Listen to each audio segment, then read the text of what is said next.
On m'a invité, au nom de la force expéditionnaire alliée, à vous dire quelques mots au sujet de ce que vous allez voir, l'histoire de la défaite des forces nazies sur le front de l'Ouest. Les réalisateurs ont voulu en faire, dans la mesure du possible, le compte-rendu de ce qui a été accompli par ceux qui comptent vraiment dans l'histoire de cette campagne. J'entends par là les soldats, les marins et les aviateurs qui ont surmonté tant d'obstacles pour atteindre la victoire. Faire le récit complet de leur lutte prendrait des années, mais le thème serait le même. C'est l'esprit d'équipe qui seul peut assurer la victoire. Le travail en équipe au niveau des nations, au niveau des trois armes, au niveau des hommes, sur toute la ligne, du simple soldat à nous, les grands calots. L'ennemi, au cours de cette campagne, était redoutable, ingénieux, rusé, mais il a commis des erreurs. La plus monumentale ayant été de croire qu'il pourrait briser notre alliance alors que la noble cause pour laquelle nous avons pris les armes nous avait fondu en une seule et formidable équipe. Une équipe dont chaque membre était indispensable et avait une tâche à remplir. L'esprit des hommes libres qui travaillaient, se battaient, vivaient ensemble au service d'une grande cause nous a bien servi sur le front de l'Ouest. Il assurera également la défaite de cet autre grand ennemi de la liberté qui, en ce moment même, dans le lointain Pacifique, subit l'assaut de nos vaillants compagnons d'armes. Prions pour que cet esprit de camaraderie continue à se manifester à jamais parmi les peuples libres des Nations Unies.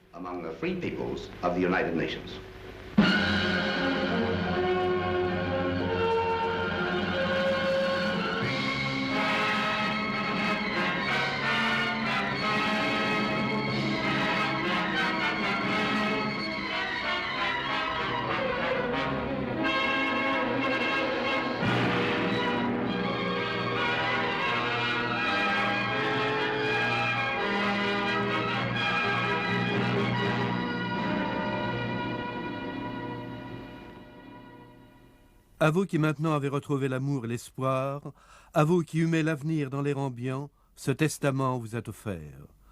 Vous étouvrez les éclats de violence de notre temps et le fil d'abord ténu puis robuste qui a fait de nous des hommes libres. Car au début, l'Europe et la face de l'homme furent plongées dans les ténèbres. Une nation avait été prise de folie et frappée à tort et à travers.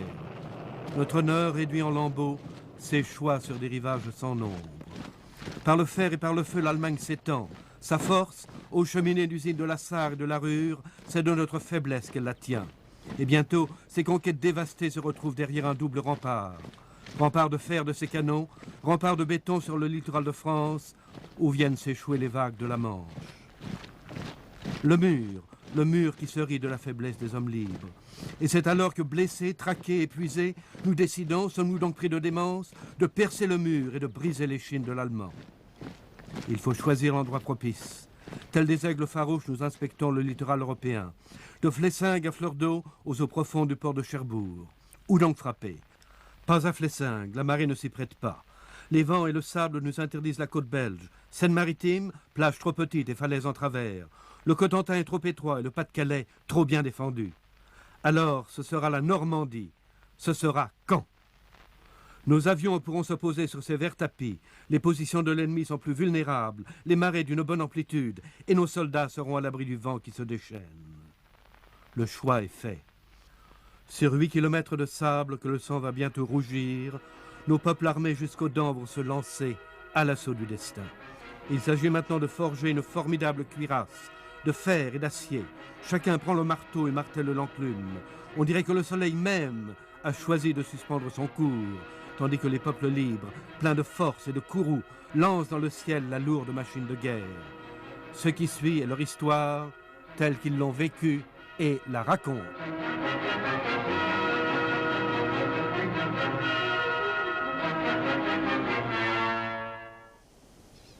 J'imagine que si la bataille de l'Atlantique avait mal tourné, eh bien les choses auraient été, comment dire, bien différentes. Nous avons tous connu des moments difficiles, les navires marchands, les escorteurs, les patrouilles aériennes. Moi aussi, j'ai eu ma part de déveine. J'ai perdu 3 bâtiments et de bons camarades.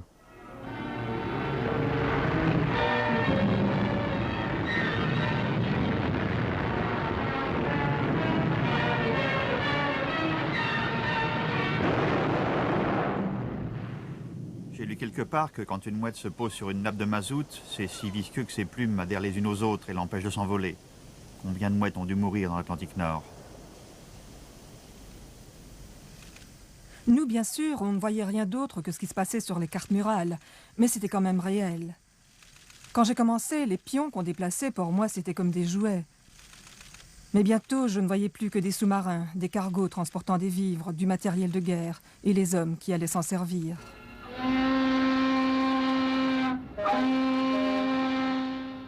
Je m'en souviendrai de cette traversée. Le pire, c'est qu'on ne savait pas où on allait. Et ce qu'on savait, c'est qu'on serait des étrangers partout. Pas réjouissant, ça. Sur notre bâtiment, on n'avait pas le cœur à rire, je vous le garantis. Puis, vers le 3e jour, le vent a tourné. Comme le gars qui dit « Allez, on est tous sur la même galère ». Un rigolo, celui-là. On est finalement arrivé à Liverpool. On a été accueillis par une musique militaire anglaise. Ils nous ont joué « I'm Dreaming of a White Christmas ». À vrai dire, ça faisait un peu bête. Mais on n'a pas bronché. C'est l'intention qui compte, n'est-ce pas? C'est drôle, mais avant d'arriver en Angleterre, nous étions persuadés que nous étions les seuls à compter dans cette entreprise. Mais une fois débarqués, on en a vu des choses, partout. Et on s'est rendu compte qu'on n'était qu'un des rouages d'une immense machine.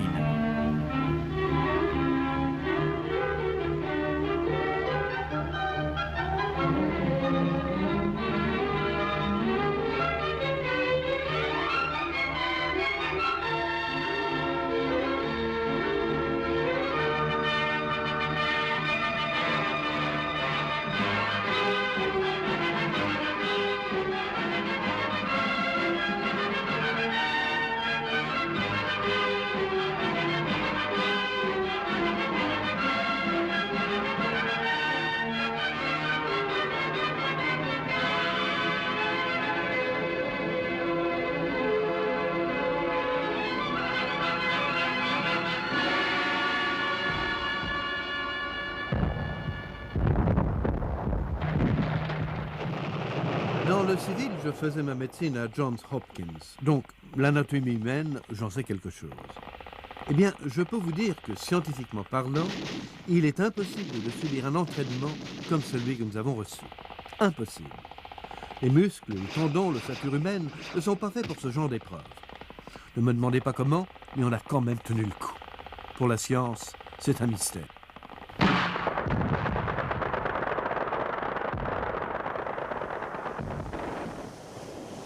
Écoutez-moi ça. Ça vient d'une brochure distribuée par le bureau de recrutement de l'armée.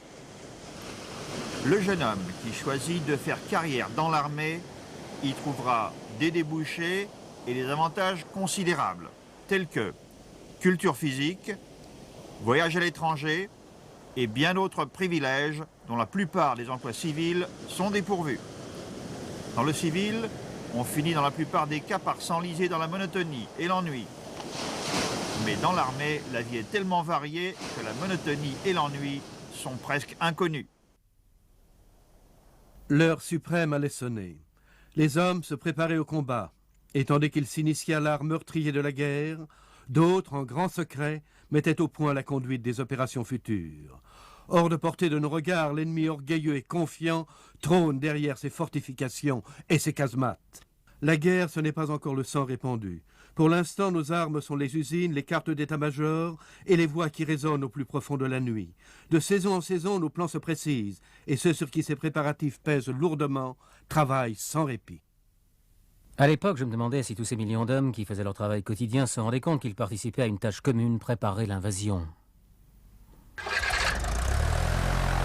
On bombardait l'Allemagne sans répit. Nos objectifs, c'était surtout l'acier et les carburants. La Ruhr, Hambourg, la bataille de Berlin. Ça chauffait de plus en plus d'une mission à l'autre, des CA et chasseurs nocturnes se multipliaient et nos équipages souvent ne revenaient pas.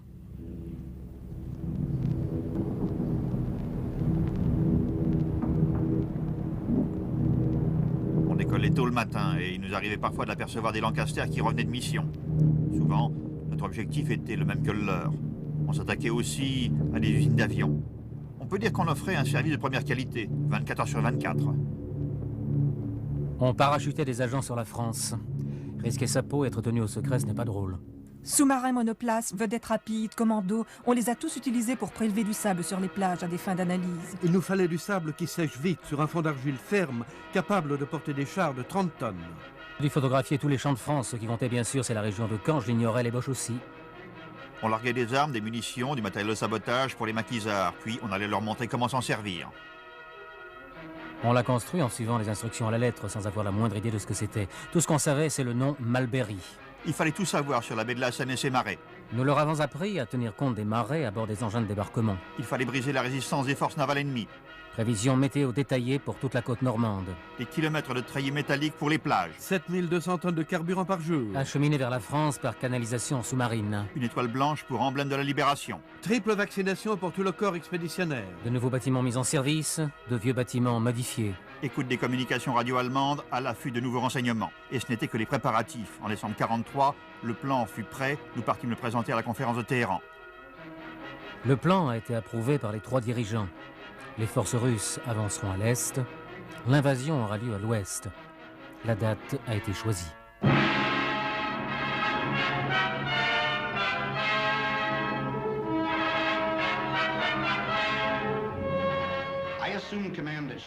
En prenant le commandement du chef, je me suis trouvé en compagnie de l'équipe la plus accomplie que l'on puisse souhaiter avoir.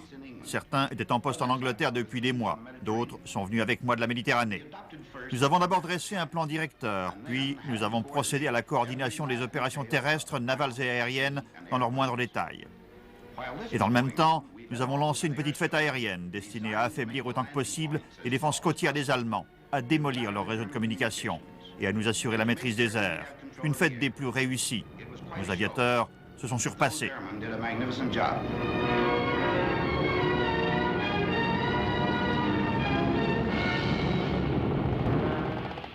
On avait dans nos rangs des Français, des Polonais, des Tchèques et j'en passe. Au mess, ils se racontaient leurs aventures, mais tout ce qu'on arrivait à reconnaître, c'était les mots garde-triage. Les bombardiers américains, à l'époque, ne semblaient pas faire autre chose que repérer des ponts en territoire français. En guise de bonjour, on se disait « Alors, tu t'es tapé un joli pont dernièrement ?» Le fait est qu'à la fin, il ne restait plus qu'un seul pont ferroviaire intact sur la Seine entre Paris et la mer. Sur la fin du printemps, l'immense masse, fruit géant de notre patience, se mit à traverser les villes meurtries d'Angleterre. 2 années de préparatifs s'achevaient. Bureaux déserts, cartes soigneusement roulées. Ce qui n'avait été que papier s'animait enfin. De l'autre côté de la Manche, les Allemands sur le qui-vive nous observaient. Ils nous savaient résolus, mais n'avaient que mépris pour nous. Leurs canons étaient prêts. Le Rhin envoyait des renforts et leurs généraux nous attendaient de pied ferme. Ils regardaient la mer démonter et un féroce sourire s'épanouissait sur leur visage. La moisson sera riche, opinait-il. Même la mort sera surprise. Mais voilà qu'à travers le bruit des flots, un grondement se fait entendre. C'est celui des peuples libres qui se rassemblent dans les ports historiques d'Angleterre et qui vont bientôt s'embarquer sur des forteresses flottantes, hérissées de canons et d'acier.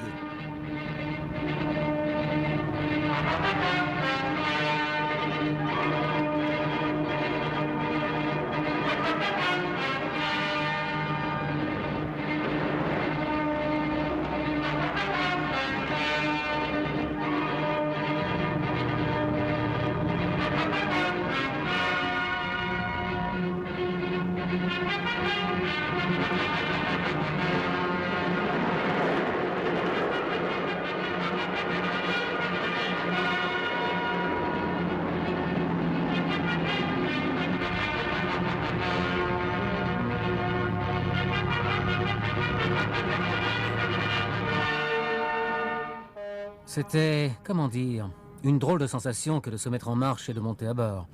Cependant, on avait déjà fait cela des dizaines de fois. Ça faisait partie des thèmes tactiques. Et ce jour-là, personne ne nous avait dit que c'était pour de bon. Ça aurait pu être un exercice de plus. Il y a des gars qui faisaient des plaisanteries, pas spécialement drôles, mais on rigolait quand même. En fait, je crois qu'on avait tous deviné. On se disait, bon, le moment est venu, allons-y et qu'on en finisse.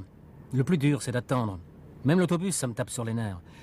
Bref, notre navire a fini par prendre sa place dans toute la mêlée et on a attendu pendant des jours.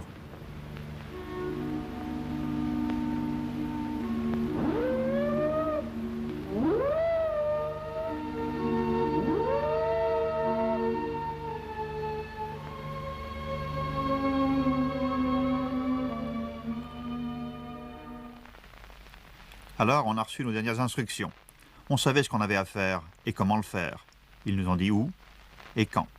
Je Je m'en souviendrai de cette séance. Chaque mot se gravait dans ma tête, comme un disque. Un disque qui ensuite n'arrêtait pas de tourner.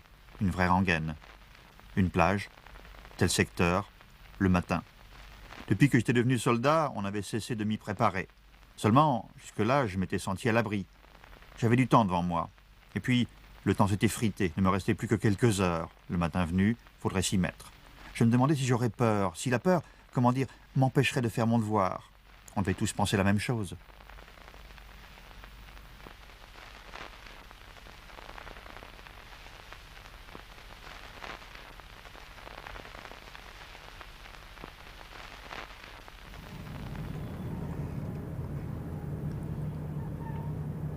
Officiellement, personne ne disait rien, mais tout à coup, ça a commencé à bouger sur le bateau.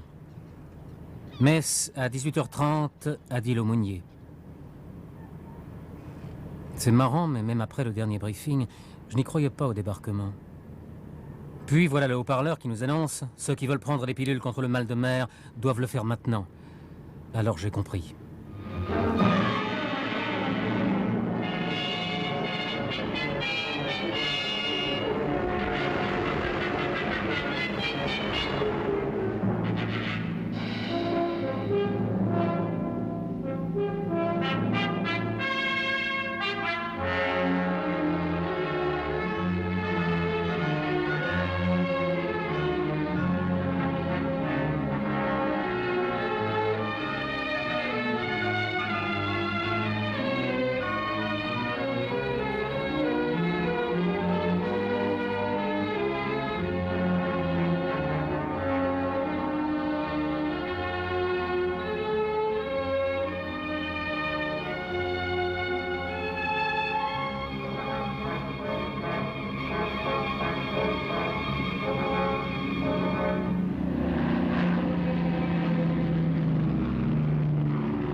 Moi, je remorquais mon planeur comme je l'avais toujours fait pendant les exercices. Seulement cette fois-ci, j'avais toute une armée autour de moi. 3 divisions aéroportées, la 6e division britannique et les 82e et 101e divisions américaines. Juste avant de lâcher le pilote de mon planeur, je lui ai souhaité bonne chance au micro. J'avoue que je n'ai rien trouvé de mieux.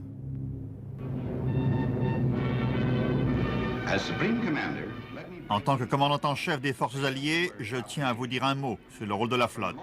Entre le moment où nos forces ont pris la mer et celui où elles ont débarqué, ce sont nos marines de guerre et nos marines marchandes qui ont assumé toute la tâche. Déminage, bombardement des batteries côtières, acheminement et protection des bâtiments venus mettre en place le dispositif du débarquement le long de la côte. Enfin, ce sont nos marins qui pilotaient les embarcations qui ont déposé nos troupes sur les plages. Il y avait ce jour-là plus de 8000 vaisseaux et embarcations sur la côte normande. Cette tâche des plus compliquées avait une importance vitale. C'est d'elle que dépendait le succès de nos plans. Le courage, la fidélité au devoir et la dextérité de la marine royale et de la marine américaine n'ont jamais été plus évidents que le 6 juin 1944.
Très peu de gens étaient au courant.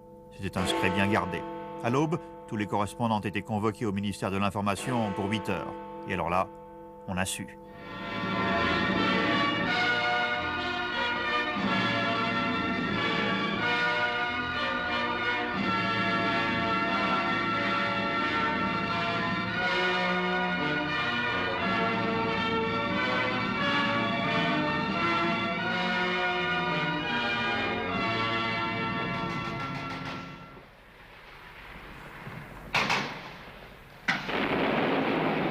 Ils avaient baptisé notre plage Omaha. Ne me demandez pas pourquoi. Je ne suis jamais allé à Omaha. Enfin, je veux dire, c'est du Nebraska. Mais si elle ressemble à l'Omaha de France, vous pouvez la garder. On m'a dit qu'Omaha, ça a été le plus dur. On a perdu pas mal de gars. Fait quelques prisonniers. Un sale boulot, croyez-moi. On s'y attendait, bien sûr. C'est pas qu'on a été pris par surprise. Seulement, une fois qu'on y est, c'est plus la même chose. Pendant un bout de temps, on a été clos au sol par le feu de l'ennemi. Mais on a quand même eu du pot. Sur les autres plages, la situation était meilleure, ce qui fait qu'on a largement profité du travail en équipe. La marine est intervenue, puis l'aviation, et nous avons vraiment pu pousser de l'avant. J'étais content, je vous dis, de quitter la plage. N'importe quoi, mais pas ça. Et ceux qui vous disent qu'il faut du temps pour transformer un bleu en combattant endurci, ils se trompent. Moi, ça m'a pris une journée. Une seule.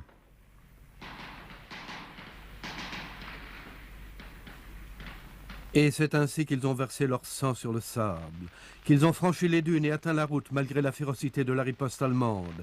Les hommes des 3 divisions aéroportées, les premières à se poser sur les verts pâturages normands, se battent comme des lions. Ils se battent contre des forces supérieures, que des renforts venus des 4 coins de France vont bientôt grossir. De Berlin, une voix retentit, qu'on les rejette à la mer, que les flots les engloutissent avant que le soleil ne se lève de nouveau. Les 2 armées se rejoignent et s'acharnent au combat. Pour nous, il importe avant tout de fondre toutes nos têtes de pont en un seul front. Sur 80 km de sable rougi, nos hommes avancent et franchissent le mur qui n'est plus que décombres. Pour moi, le plus dur, ça n'a pas été de débarquer. Après, je ne dis pas. Il a fallu se battre pour chaque malheureux petit champ. À chaque coup, c'était la même chose. Ramper à plat ventre, lancer 1 ou 2 grenades, et puis foncer. Parfois, on se faisait tuer. Mais on en tuait encore plus. Le plus dur, ça a été les fermes. Les Boches en avaient fait de véritables forteresses.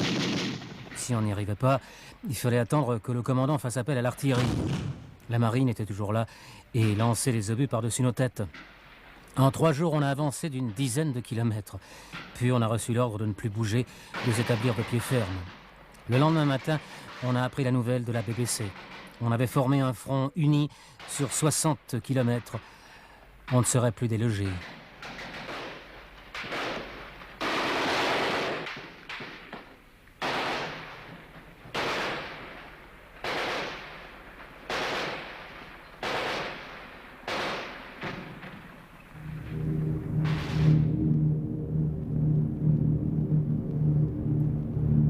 Question navigation, c'était simple. Il suffisait de suivre les convois. Je faisais partie de l'accompagnement aérien. On attendait patiemment l'appel des troupes au sol.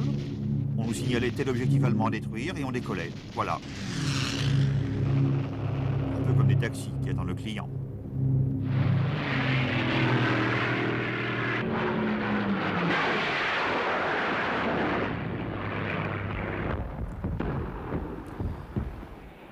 Une plage, ça a quelque chose de sympa.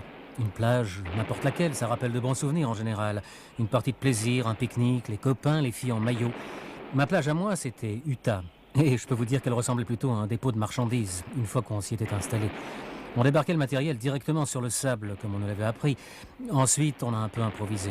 On était de corvée 24 heures de suite, avec tout ce qui nous tombait sous la main, voitures amphibies, barges, rhinoferries, barques, et un tas de trucs, genre système D. Et qu'est-ce qu'on débarquait? Chars, camions, vivres, munitions, troupes, des millions de trucs.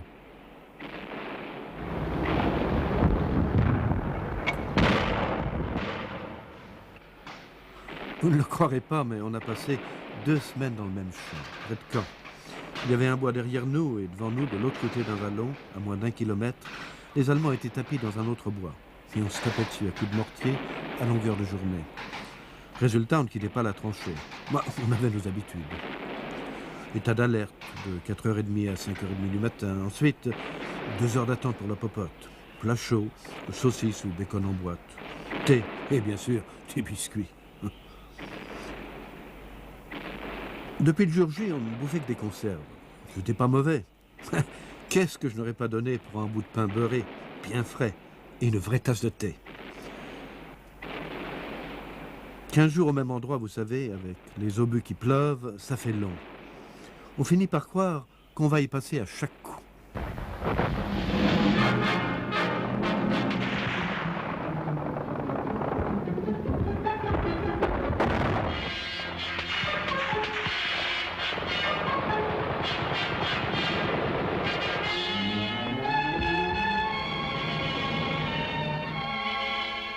Je me souviens de tous nos blessés, surtout le premier. L'ambulance nous l'a amené en fin d'après-midi. Je me suis penchée sur lui. Il m'a regardé, il a souri. Je lui ai demandé comment il se sentait. Il m'a dit qu'un Allemand avait fait un carton sur lui au pistolet mitrailleur. Il était calme, patient, plutôt désorienté. Il n'avait jamais été blessé jusque-là. Il m'a demandé où en étaient les combats, puis il s'est évanoui. Le médecin est arrivé. Il a regardé ses blessures et s'est mis à jurer. On ne doit pas être en vie dans un tel état. Alors on l'a mis sur le billard et on a fait de notre mieux. Le toubib n'a pas cessé de jurer tout au long de l'opération. On n'a pas pu arrêter l'hémorragie. Je me souviens ce soir-là, la radio qui disait que les pertes avaient été étonnamment légères.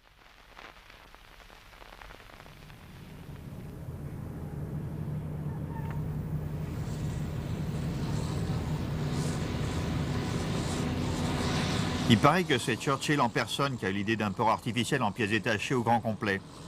Il manquait que la NAFI, la copée des militaires. Sacré Winston, il n'y a que lui pour penser à un truc pareil. C'était risqué, mais ça en valait la peine. On appelait ça Mulberry, et j'avoue que j'en étais fier. J'avais suivi sa mise en place depuis le premier bâtiment envoyé à fond de l'eau pour servir de brise-lames. Un peu plus loin, à l'ouest, les Ricains avaient amené le leur. Un peu plus tard, je crois que c'était le jour J+13, le vent du large s'est levé. Rien de bien méchant au début, puis ça s'est gâté. Les opérations de déchargement sont devenues un cauchemar. Ensuite, on a appris que le port américain était totalement hors service. Quand le vent s'est calmé, notre Mulberry était lui aussi dans un piètre état. Et c'était le seul qu'on avait. À l'extrême pointe de la Normandie, face à la mer, Cherbourg nous fait signe. Cherbourg est son port où nous pourrons décharger tout notre matériel. Il nous faut ce port. Mais l'ennemi qui nous observe et qui devine sans peine nos pensées concentre ses forces et entend nous priver de l'essentiel. Peine perdue, car nous modifions nos plans et faisons porter tous nos efforts sur la rade et les quais déserts de Cherbourg. Les Américains lancent leurs troupes vers le nord, remontent la côte et de bocage en bocage se frayent un chemin et foncent vers leur proie.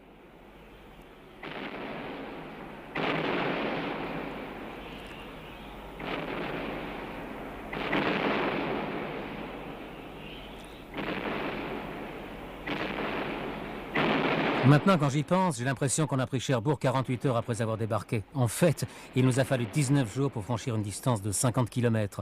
50 km et 92 000 haies disputées une par une à l'ennemi. Ceci dit, c'est une belle région, un peu comme le Connecticut. Beaucoup d'arbres, des vergers, des vaches un peu partout et des fermes, de jolies petites fermes. Les pommes, hélas, n'étaient pas mûres. On s'entendait bien avec les gens du pays, des chic types, tous. À l'approche de Cherbourg, ça a commencé à barder. Les positions allemandes étaient solides. Alors on a fait donner l'artillerie. On leur a tapé dessus pendant 3 jours. Parfois, on tirait à bout portant. Et finalement, le vieux von Schlieben, le commandant allemand, a jeté l'éponge. Ceci après avoir dit à ses hommes de se battre jusqu'à la mort. Nous avons pris Cherbourg le 25 juin. Tout était pour le mieux, sauf le port. Les Allemands en avaient fait une véritable porcherie. Mais nos gars se sont mis tout de suite à l'œuvre. Ils ont nettoyé, déblayé, réparé avec tant d'ardeur qu'on savait que tout allait bientôt tourner rond. Bon, on s'était battu pour atteindre l'extrémité du Cotentin, maintenant on allait se battre pour en sortir.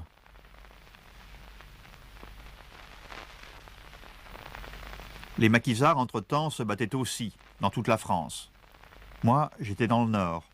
On coupait des lignes téléphoniques et télégraphiques, les lignes à haute tension. Mais, après le débarquement des Alliés, nous sommes passés ouvertement à l'attaque. En Savoie, nos camarades ont immobilisé les colonnes allemandes.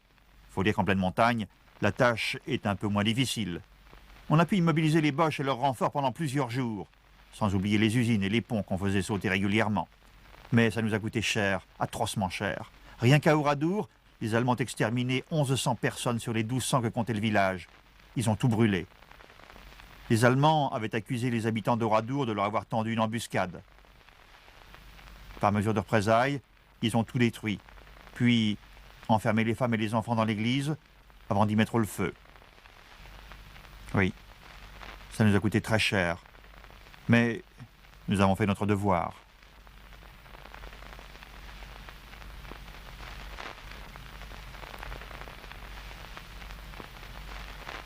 À Caen, que l'Orne traverse paresseusement avant de se jeter dans la mer, à Caen, capitale de la Normandie, les troupes britanniques se heurtèrent à une muraille allemande.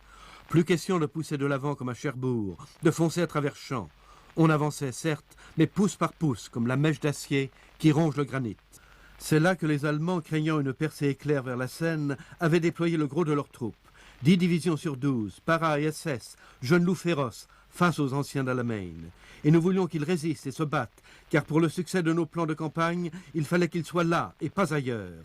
À Caen, la poussière était poussière de diamants, chaque pouce de terrain un joyau. Caen, à nous, au cœur de l'été, devenait le pivot de la guerre.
Caen, c'est la première ville d'importance que nous avons prise. Mais on n'a pas fait la fête parce qu'on savait que rien n'était encore décidé. Les Boches étaient plus forts que jamais. L'un de mes hommes m'a demandé « Mais est-ce qu'on va devoir aller jusqu'au bout du monde pour les battre ?» Caen, vous savez, n'était plus que poussière. Je me suis demandé à quoi ressemblerait ma ville de Hamilton au Canada après un tel pilonnage. Bref, les chars et les troupes britanniques ont commencé à se regrouper, puis ont quitté la ville, direction sud. Quelque chose se préparait.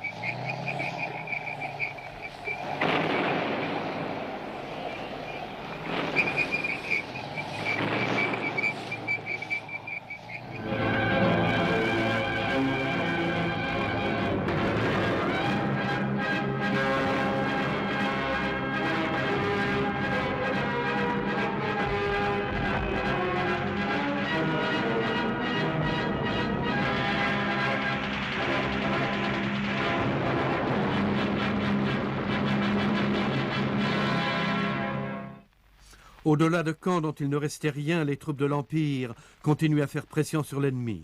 Les Allemands nous ont dégagés, mais se battaient avec ruse et acharnement. Le sort que nous leur réservions, ils l'ignoraient encore. Ils tenaient Saint-Lô à l'ouest, ils s'y cramponnaient. Les Américains s'apprêtaient à lancer une flèche d'acier incandescente qui allait animer la flamme de la liberté sur tout le sol de France. Mais pour cela, il fallait que Saint-Lô tombât.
Tout était bien tranquille, les oiseaux gazouillaient, quand tout à coup, voilà qu'une colonne de tanks Sherman s'amène en plein dans le virage.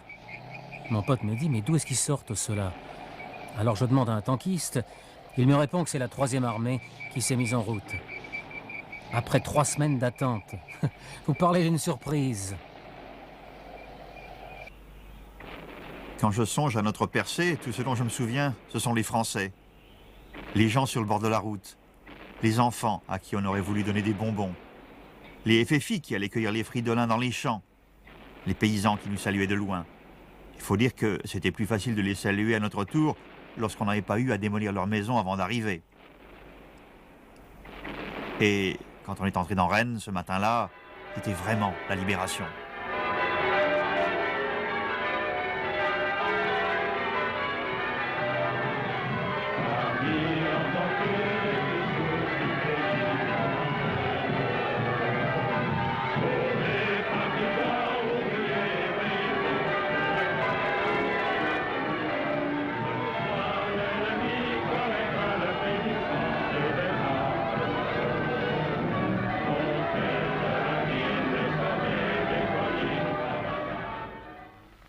À Rennes, les blindés américains comptaient pousser vers l'est et le nord-est afin de prendre à rebours les divisions allemandes de Caen.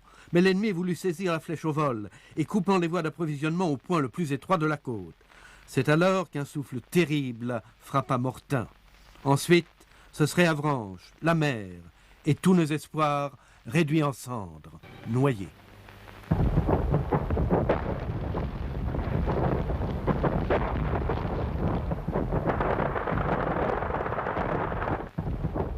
Mortain, je préfère pas trop en parler.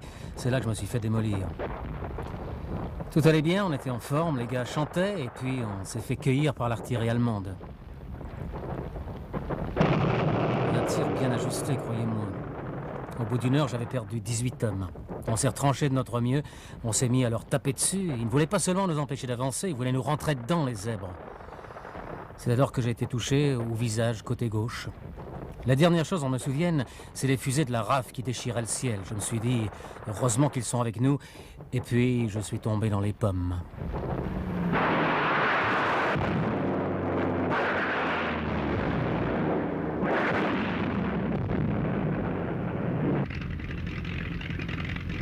Je prenais le fret devant le bureau de renseignement quand le QG me signale une forte concentration de blindés allemands au nord-ouest de Mortain. Ils font route vers l'ouest. Au travail. Pendant 6 heures d'affilée, nos avions décollent, attaquent, reviennent, font le plein et repartent. Et cela de toutes nos bases de Normandie. Les consignes aux pilotes sont brèves. Vous savez où ils sont? Et au retour, combien?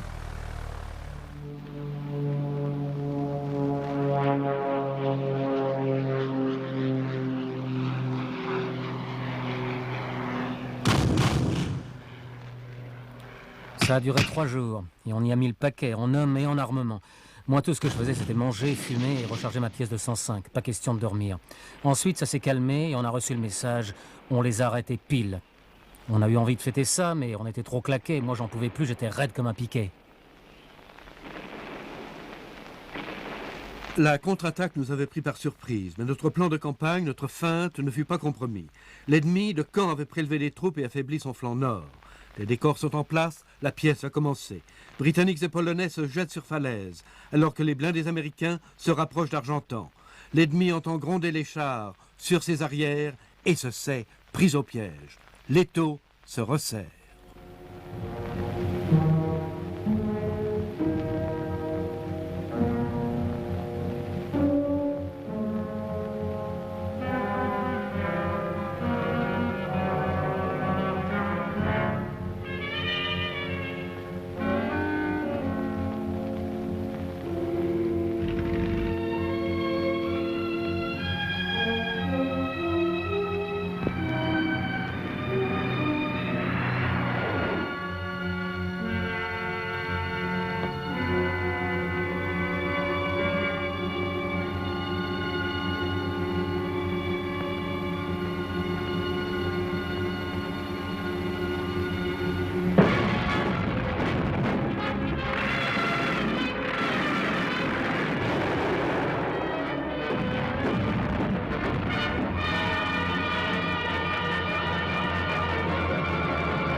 Je les tenais en jeu pendant qu'on faisait le tri des prisonniers. Il y en avait des masses, de toutes sortes. Les durs, au rictus figés par les obus. Les pauvres diables qui en avaient marre. Leurs officiers imperturbables et qui ne bronchaient pas. Les SS et les paras, les vieux qui revenaient de Russie, je les ai tous vus. Les bambins des jeunesses hitlériennes, des sales petits tueurs, malgré leur air innocent. Les malins qui invoquaient leurs droits et la Convention de Genève. Ceux qui disaient « Quand c'est qu'on va en Amérique ?» Ceux qui sortaient de leurs trous, les mains en l'air, prêts à jurer qu'ils avaient toujours détesté Hitler. Les genoux qui ne savaient qu'une chose, faire marcher une mitrailleuse, et qui vous prenaient des airs de vainqueurs. Le doigt sur la gâchette, ça me démangeait, je vous le dis. Il y avait les pères de famille qui voulaient parler de leurs femmes et de leurs gosses. Tous ces gars-là, ils en avaient fini de tuer quand je les ai vus, et de se faire tuer aussi. Les uns étaient contents, les autres pas. Et il y avait ceux qui s'en fichaient. Je les ai conduits vers l'arrière, où on les interrogeait pour savoir ce qu'ils avaient dans le ventre. C'était pas mon affaire. Moi, je les avais au bout de mon canon. D'accord pour la Convention de Genève, mais rien de plus. Vous pouvez me croire.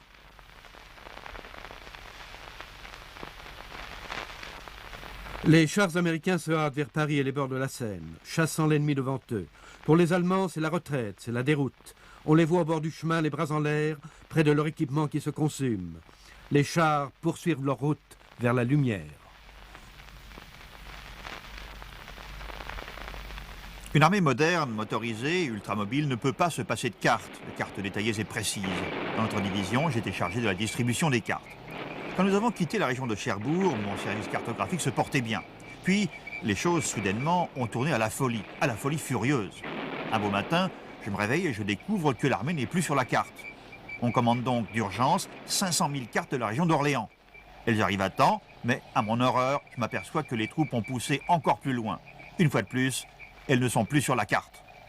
Inutile de vous cacher qu'à ce moment-là, j'étais dans tous mes états. Je commande en priorité absolue des cartes de la région parisienne. Le tour est joué. Non, le tour n'est pas joué. J'apprends, et en ce qui me concerne, c'est le coup de grâce, que nous allons contourner Paris. Bref, on a fini par larguer 10 tonnes de cartes sur nos troupes en marche. Parachuter les cartes, il faut le faire. Vivement que je retourne à la bibliothèque du Congrès. Là-bas, on les respecte, les cartes.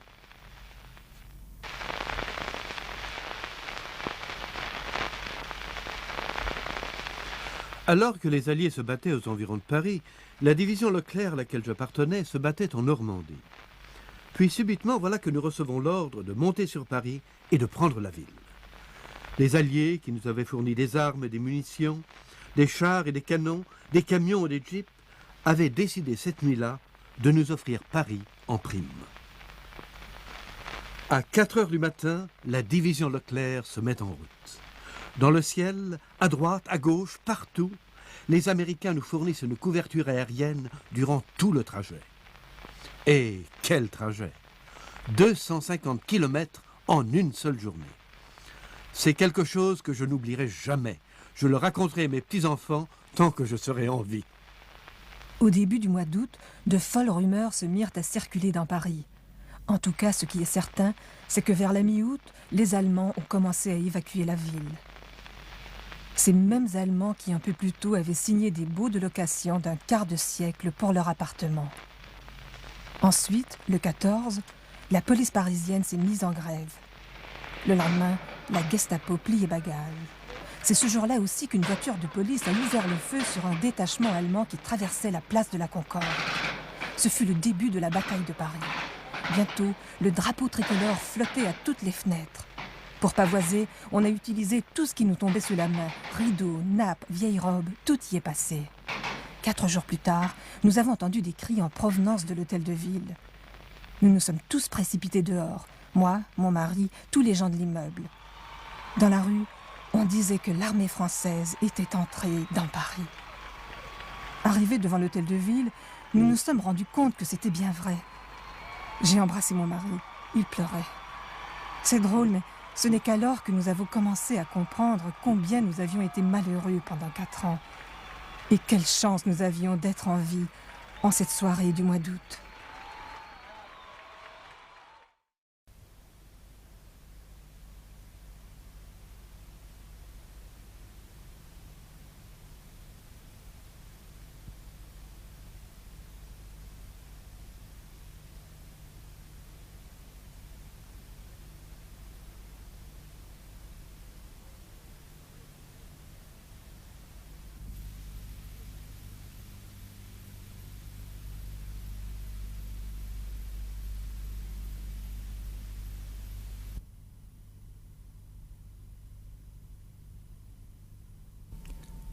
Le soir du 5 juin 1944, une armada sans précédent lève l'ancre pour la Normandie.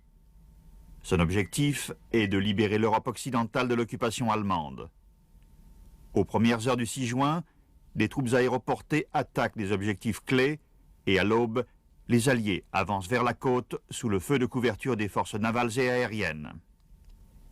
Après des combats acharnés, les défenses allemandes sont enfin percées et les forces d'invasion avancent vers l'intérieur.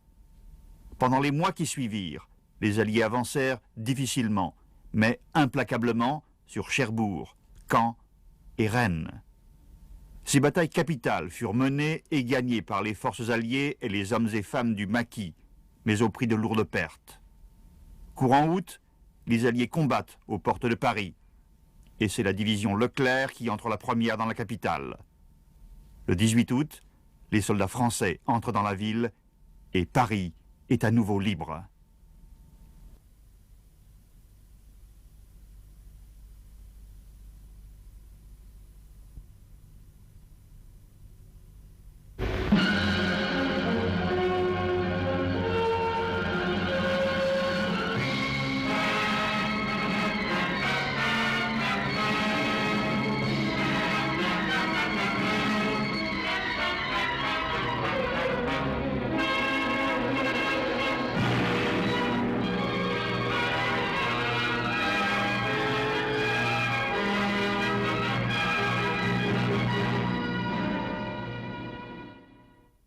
La grande poursuite est engagée.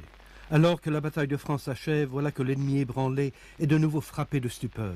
Le jour J se renouvelle. Deux armées, l'une américaine, l'autre française, débarquent en Provence et, telle une vague de fond, remontent vers le nord et se joignent aux forces qui marchent sur le Reich. L'ennemi riposte, ou plutôt se venge.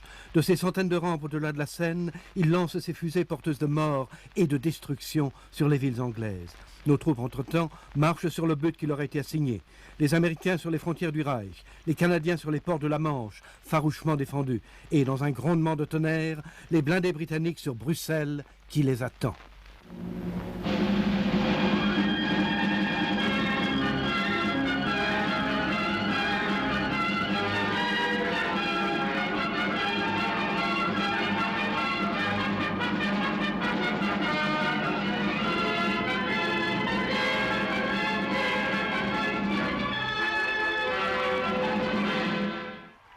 Les Bruxellois riaient et criaient. Ils lançaient des fleurs sur les chars, et eux qui voulaient dire hello s'écriaient « Goodbye, Tommy », qu'ils étaient heureux.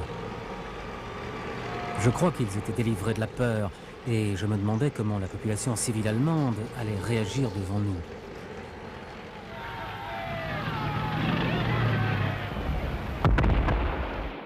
Un jour, on traversait une campagne plate. Il n'y avait rien de particulier. Alors que je franchissais des tuiles barbelés, un type m'a dit « Sais-tu ce que tu viens de faire ?» J'ai répondu « Non ». Alors il m'a dit « Tu es en Allemagne, il y a une pancarte là-bas. » Et moi, comme un idiot, je me disais que c'était presque fini. J'avais parié une livre sur la chute de Paris et 10 chelins pour la libération de Bruxelles. J'ai ensuite parié 5 livres que tout serait fini le 1er octobre. Je me souviens que le système de points créé pour le retour à la vie civile avait été mis en place à cette époque. Et je me voyais déjà dans mon costume à rayures grises qui devait sentir la naphtaline. J'étais dans la 7e armée qui remontait depuis le sud de la France. Un jour, le lieutenant m'a dit « Viens avec moi, j'ai des prisonniers à te confier ». Je lui ai demandé combien. Il m'a répondu environ 20 000. Une division allemande entière venait de se rendre.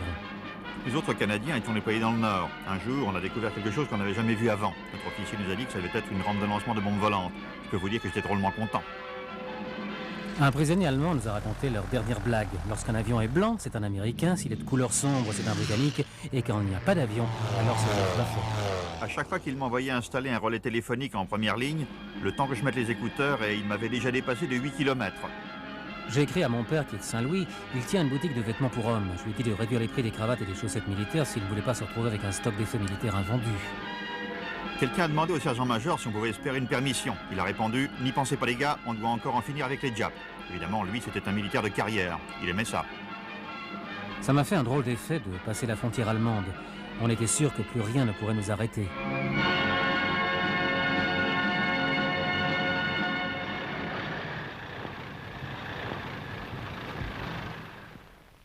Arrivé aux portes de Metz, on n'avait plus d'essence.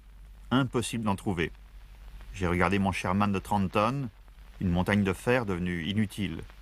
J'avais envie de hurler. On ne saura jamais jusqu'où on aurait pu aller. Et d'être là, immobilisé sur le bord de la route, j'ai su qu'on allait passer un moment difficile. Quand on est entré dans Aix-la-Chapelle, les rations étaient maigres. C'était pas gastronomique, mais on mangeait tout de même. À ce moment-là, on est tombé à court de munitions. Alors là, c'est devenu grave. On ne pouvait pas les avoir à coup de rations de survie, enfin pas que je sache. Mais voilà que d'Anvers, la truée de Belfort, notre avance est enrayée. Il nous faut un port pour ravitailler nos troupes, sinon nous n'avancerons pas. Mais retranchés sur les quais, les garnisons allemandes défendent jusqu'à la mort les points d'accès tant convoités.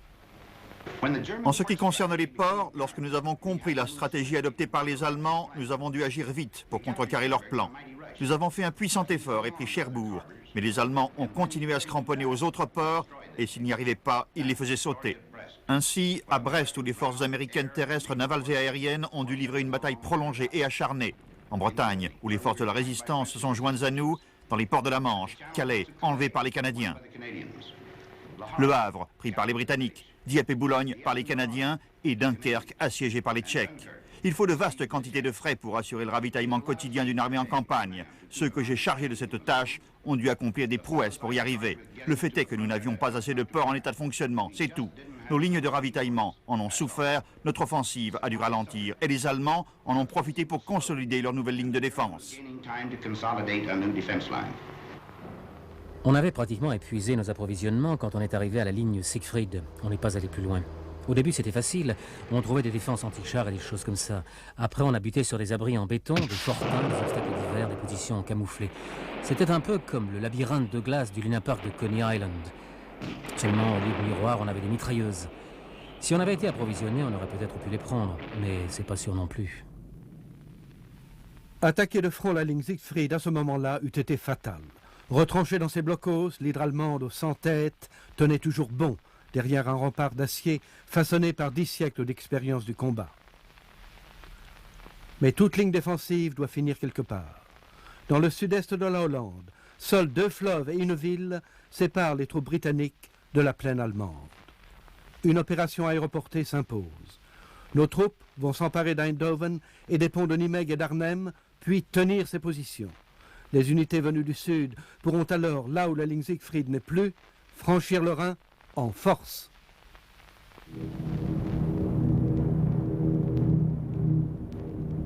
C'était moi qui devais sauter le dernier à Arnhem. Alors, j'avais pris place à l'avant, près du hublot. Je ne voyais que le ciel bleu et les Dakota avec les avions de chasse au-dessus, tels des moucherons. Il y avait un gars qui lisait un journal. Il m'a montré un article comique. J'étais incapable de rire. La côte hollandaise est apparue avant que je ne sois prêt. Quelqu'un criait « Allez, faut y aller !»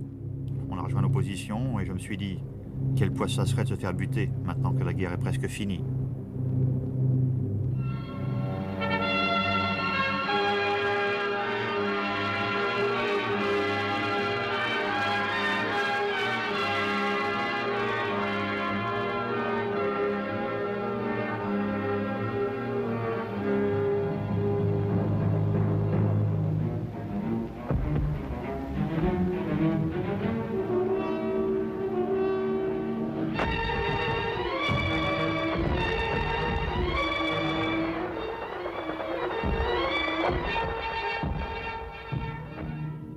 Les Anglais sautaient à Arnhem, et nous on a été parachutés au-dessus d'une ville qui s'appelle Eindhoven en Hollande.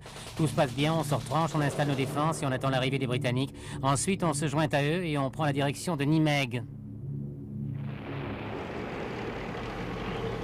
Le pont de Nimègue était pratiquement intact. On a traversé la rivière et ensuite on a pris la direction d'Arnhem. Mais on n'est pas allé bien loin. Les Boches savaient aussi bien que nous qu'on devait absolument passer par là. Et ils nous attendaient. C'est la pire situation que j'ai rencontrée.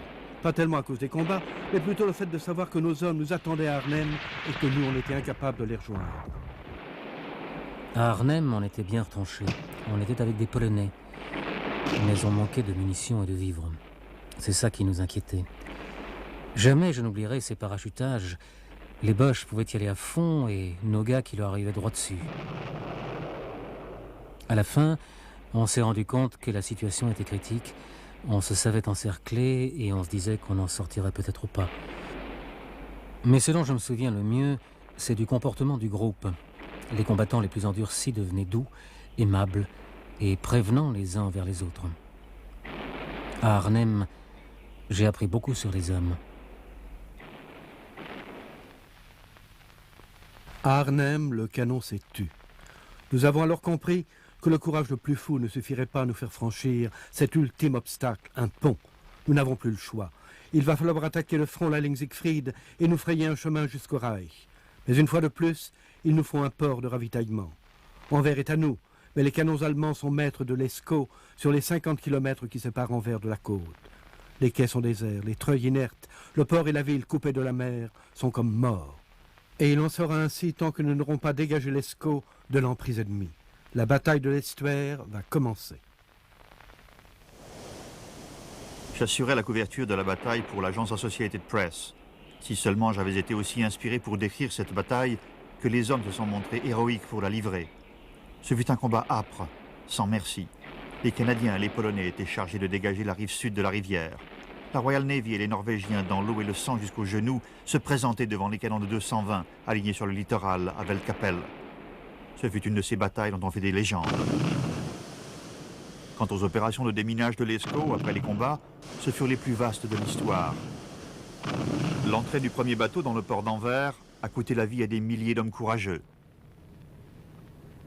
J'ai décrit tout cela comme je l'ai pu, mais la mémoire de ces hommes ne peut être honorée par de simples mots.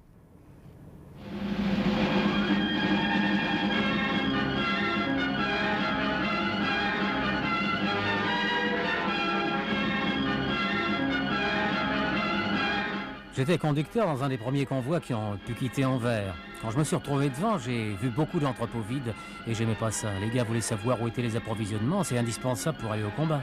Enfantin, j'en ai fait des voyages, je sais pas combien. Je conduisais nuit et jour, je chantais pour pas m'endormir. Des chansons comme Milkman, Keep Those Bottles Quiet, Laitier, fais gaffe à tes bouteilles.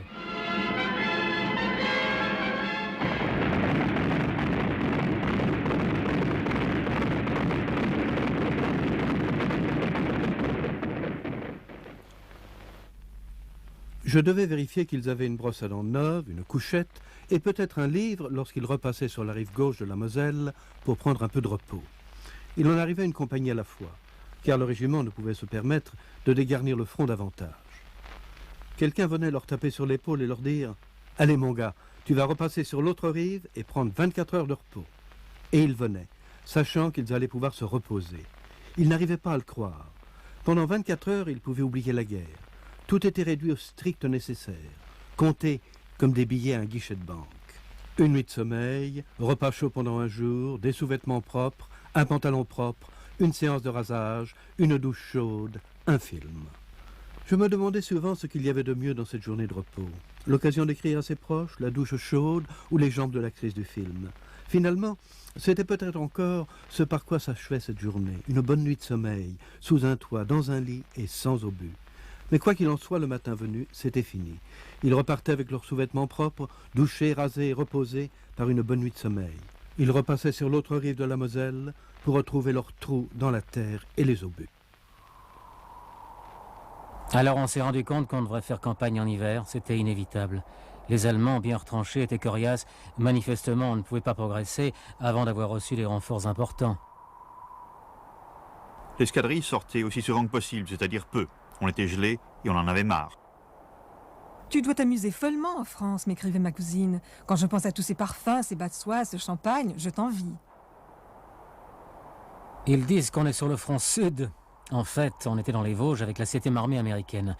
Mais je garde un bon souvenir de la Côte d'Azur. C'est là qu'on a débarqué en plein mois d'août. Et là, ce n'est plus qu'un souvenir. Et les souvenirs, ça ne tient pas chaud. Avant de m'engager dans l'armée, j'aurais pensé que creuser un trou dans son jardin pour y passer l'hiver, c'était aller à une mort certaine. Et c'est pourtant ce qu'on a fait. Le sergent nous disait, eh bien quoi, les écureuils le font chaque année. Et moi, je me disais, oui, mais sans les mitrailleuses. Leur bureau à Bruxelles n'était pas chauffé. Elles mettaient tellement de linge sous l'uniforme qu'on les appelait les baluchons britanniques. Avant, je ne fumais jamais, mais je me suis vite retrouvé à griller jusqu'à un paquet par jour. Je pensais aux probabilités. Ma compagnie diminuait à vue d'œil. Un jour, on levait les yeux et on se retrouvait à combattre à côté d'un inconnu. Et là, on se sent vraiment seul.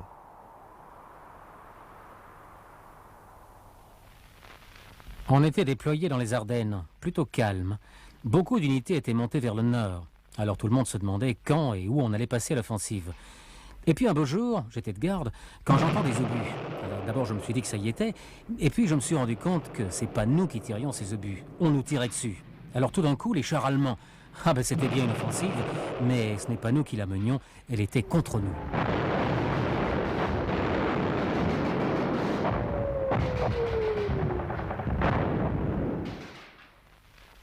L'offensive que nous avons déclenchée dans le nord, nous devons brusquement y renoncer. Von Rundstedt vient de nous couper l'herbe sous les pieds en lançant dans les Ardennes mal défendues une féroce contre-attaque. Il perce les lignes américaines et lance ses chars avec détermination en direction de la Meuse. C'est par une nuit de décembre brumeuse et froide que Rundstedt attaque. Nul ne sait quand il s'arrêtera. Il veut atteindre le port d'Anvers en passant par Liège. Tous nos plans sont suspendus, tous nos efforts portent sur la bataille des Ardennes.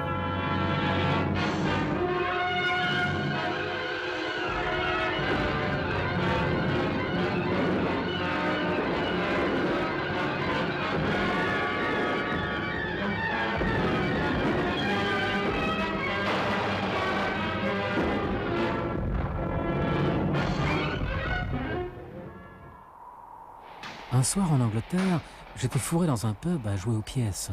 Le lendemain, ils me fourraient dans un avion, et le soir même, on se battait contre les Allemands. Enfin, c'était plutôt les Allemands qui nous battaient. J'ignore comment les autres unités se tiraient d'affaire, mais la nôtre était taillée en pièces. Il en tombait tout autour de moi. Ce dont je me souviendrai toujours, c'est les infirmiers. Leur seule arme, c'était une seringue, mais ils étaient là où ça chauffait le plus. On entendait crier « Infirmiers, infirmiers !» et les infirmiers étaient toujours là.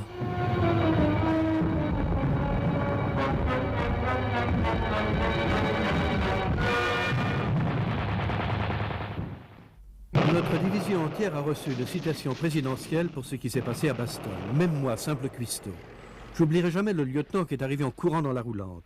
Il m'a demandé en hurlant si je savais me servir d'un lance-roquette. Je lui ai dit que non. Il m'a rétorqué « Bon, alors tu vas apprendre tout de suite, mon gars. » Aussitôt dit, aussitôt fait. Et à la première roquette que je tire, je me fais un char allemand. Même que la revue Stars and Stripes m'a interviewé. Ils ont trouvé cette histoire formidable. Je vous le dis tel quel.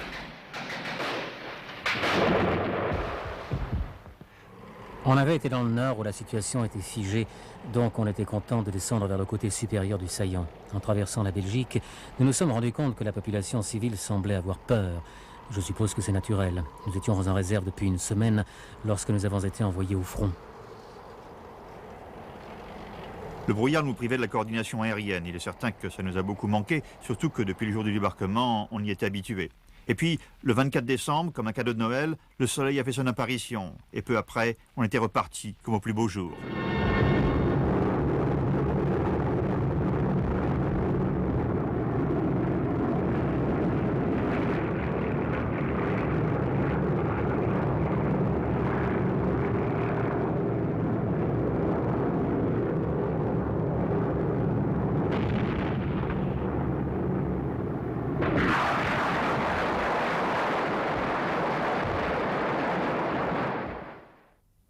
Finalement, on les a arrêtés net. On a perdu beaucoup d'hommes, mais on les a arrêtés. Ensuite, on a recommencé à avancer.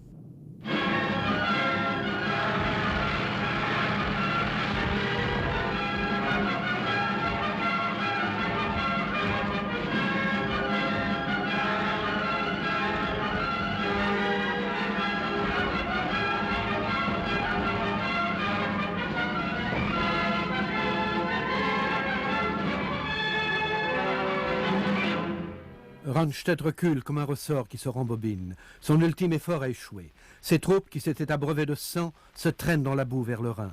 Et tandis que l'ennemi cède de toutes parts, les trois grands, architectes de la liberté, réunis à Yalta, mettent au point le coup de grâce et posent les jalons de la paix à venir.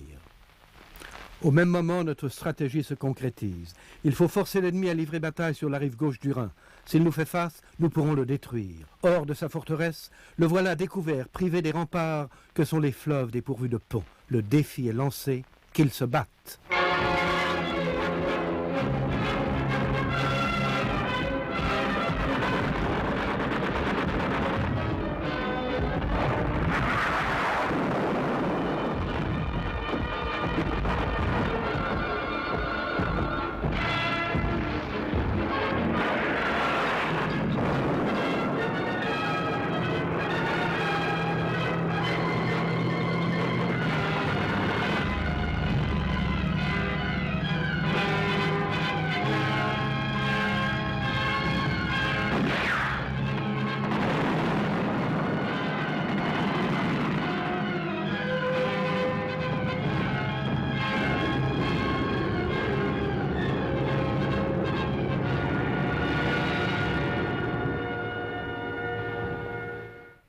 Nous attaquions dans le nord avec les Canadiens. C'était dans les environs de la forêt de Reichswald, près de la frontière néerlandaise, un coin humide et boueux.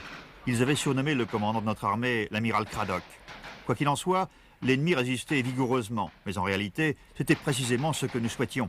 Cela démontrait que les Fridolins, en luttant pied à pied pour protéger leur mère patrie, laissaient leurs émotions prendre le dessus sur le sens stratégique.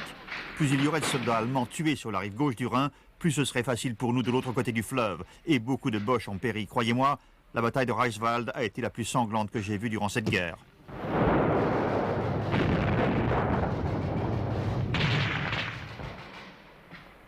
On a fait une sacrée poussée. Le capitaine m'a dit qu'il y avait 8 divisions.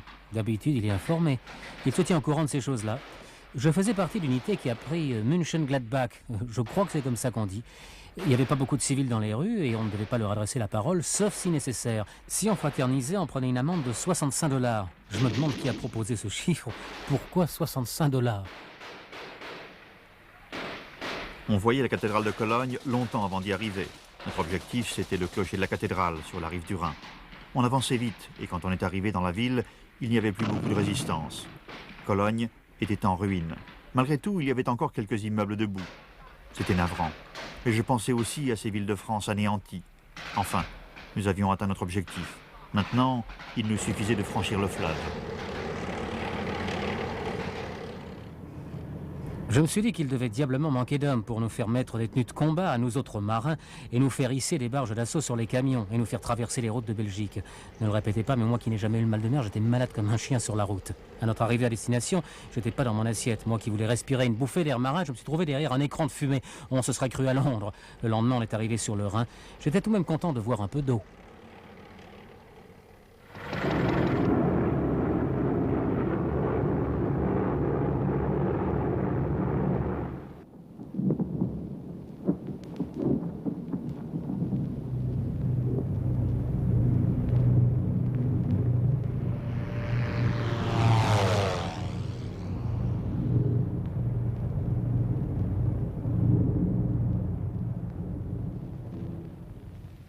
Miracle, il était là, énorme, noir. Je ne suis pas architecte, mais pour moi, le pont de Remagen, c'était le plus beau pont du monde. Dans l'armée, quand les choses se passent comme prévu, c'est formidable. Mais quand les choses se passent encore mieux que prévu, alors on se dit que l'aumônier a fait des heures supplémentaires. Prendre ce pont, c'était comme un bonus, et on en a profité. Les premiers qui ont franchi le fleuve y ont mis la manière. Leur guet sur le Rhin était terminé, lessivé, comme on dit, capote.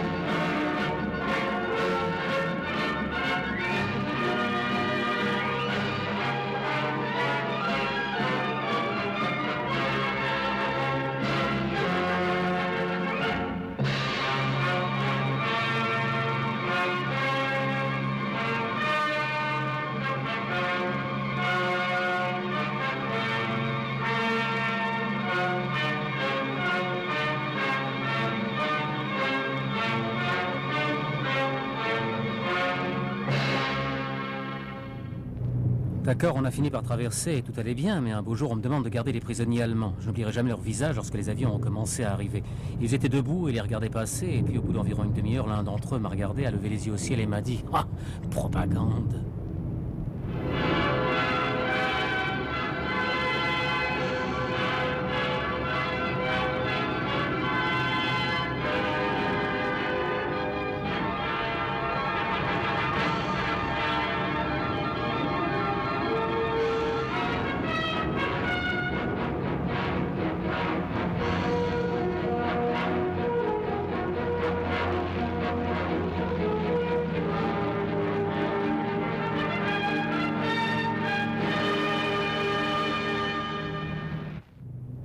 La poche de la Ruhr, c'était notre premier objectif important sur la rive droite du Rhin. Avec nos bombardiers lourds, on l'avait bouclé. Ensuite, les forces terrestres l'ont emballé. Après ça, ils se sont disséminés dans toutes les directions. Ils ont isolé les poches de résistance teutones. Ils les ont neutralisées les unes après les autres. C'était ça le programme. On découpait le Troisième Reich en morceaux comme une dinde de Noël.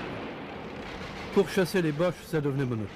on les voyait à peine. On avait droit à des maisons en flammes, à quelques obus, et de temps en temps à un tireur isolé. Je trouvais plutôt idiots ces gestes de défi. Et un beau jour, la routine a été perturbée. On est arrivé à un camp de prisonniers de guerre. Il était tenu par d'autres troupes, surtout des ricains.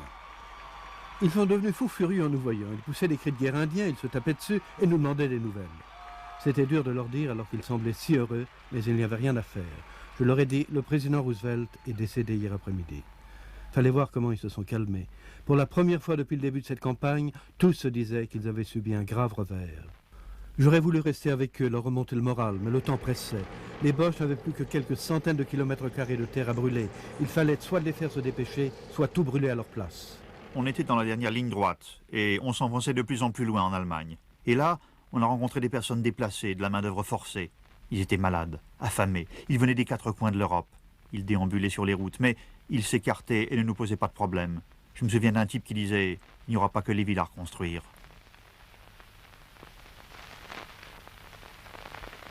Je me demandais pourquoi on avait appelé d'urgence tout le personnel médical, y compris les brancardiers. On a vite compris pourquoi. On venait de prendre le camp de concentration de Belsen. Vous savez, moi je suis pas délicat. J'ai vu des amputations, des opérations, des morts, longtemps avant d'aller à l'armée même. En 41, j'étais chef d'îlot. Je suis incapable de vous dire combien de bras et de jambes j'ai tiré des décombres à Croydon, et je m'y étais fait. Mais ça, c'était autre chose. Vraiment autre chose. Je ne trouve pas les mots pour vous faire comprendre ce qu'on a ressenti. Tout ce que je peux vous dire, j'en ai pas honte, c'est que j'ai rompu les rangs et que j'étais pris de nausées dans la cour. Comme je vous dis, je suis pas délicat, mais tout de même, je suis humain. Dieu merci.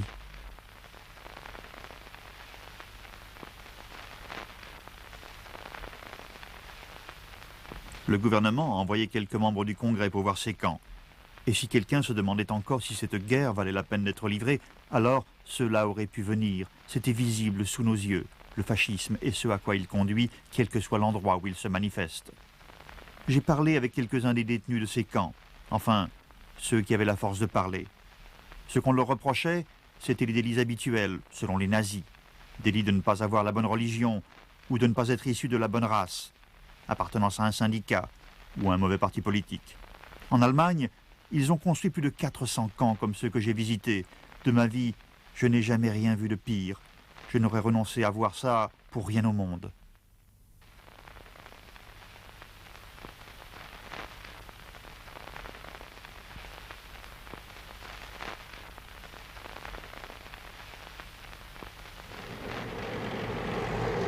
Quand il s'agit d'aller vite, les transports aériens, il n'y a rien de tel. On transportait du matériel pour le commandement britannique des transports depuis le jour J. Mais vers la fin, on avait l'impression que les gars au sol allaient plus vite que nous dans les airs. Les poches de résistance de l'ennemi sont crevées l'une après l'autre et notre foi en l'avenir monte plus haut que les flammes surgies des villes allemandes embrasées. En Italie, 1 million d'hommes sont faits prisonniers alors que d'un seul coup, l'ennemi allemand est anéanti. Nos blindés s'enfoncent dans les montagnes du sud de l'Italie, là où les Allemands espèrent se battre une dernière fois pour l'honneur. Les Russes prennent Berlin, détruisant le centre nerveux de l'Empire hitlérien. Quant à Hitler, qui voulait dominer le monde d'un pôle à l'autre, il part en fumée parmi les décombres. Sur les berges verdoyantes de l'Elbe, nous attendons que l'Est rejoigne l'Ouest.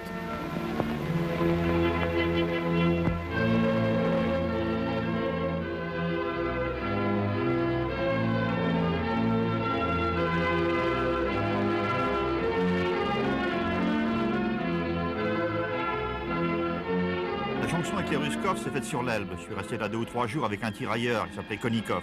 Il ne parlait pas un mot d'anglais. Je lui ai appris à dire « j'ai mal dans le dos » et lui m'a appris le mot « tovarish », ça veut dire camarade. On a trinqué à la location-vente de matériel militaire et on a bien rigolé. Un beau jour, Konikov se trouve un interprète et il boit à la santé du grand soldat américain. Ça m'a estomaqué. D'accord, on a joué notre rôle, mais j'aime autant pas penser à ce qui serait advenu sans eux.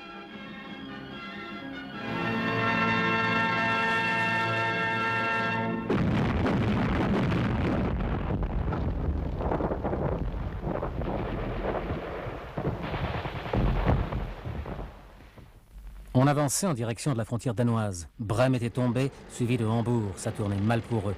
1,5 million d'hommes s'étaient rendus dans le nord. Les combats étaient presque terminés et notre travail ne faisait que commencer. Il y avait longtemps qu'on se préparait à administrer l'Allemagne et on s'attendait à avoir beaucoup de problèmes. Sabotage, résistance passive, voire même quelque chose de plus violent. Vous savez l'histoire du loup qui se fait passer pour la grand-mère. Mais en définitive, la plupart se sont avérés dociles et ont fait ce qu'on leur a demandé. Ils semblaient en bonne santé, bien nourris. Leur maladie, en fait, était morale. Une Allemande, constatant ce qui restait de sa ville, m'a dit « Si seulement vous aviez renoncé en 1940, tout cela ne serait jamais arrivé. »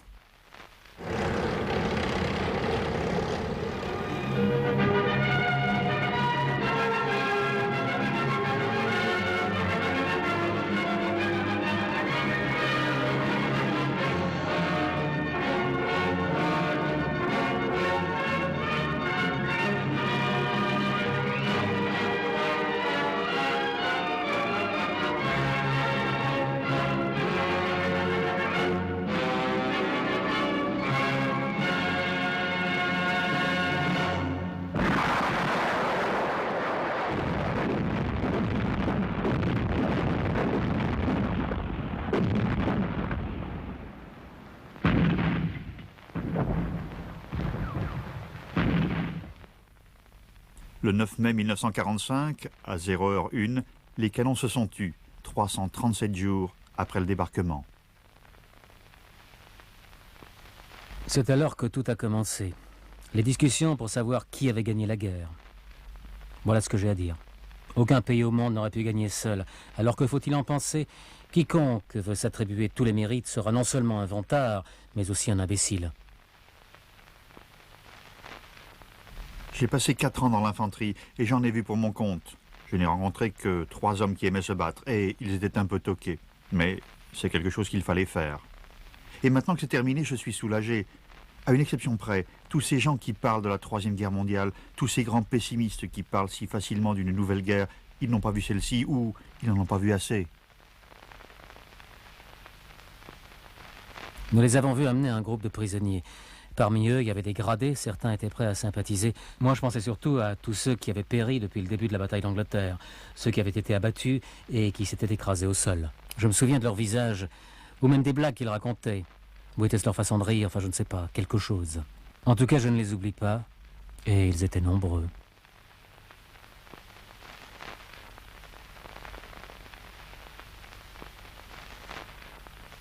Ce sont les vainqueurs qui se partagent des dépouilles. C'est ce que l'on dit. Mais quelle dépouille se partager? Disons, juste la possibilité d'édifier un monde libre, meilleur que le précédent. C'est peut-être notre dernière chance. Souvenez-vous de cela.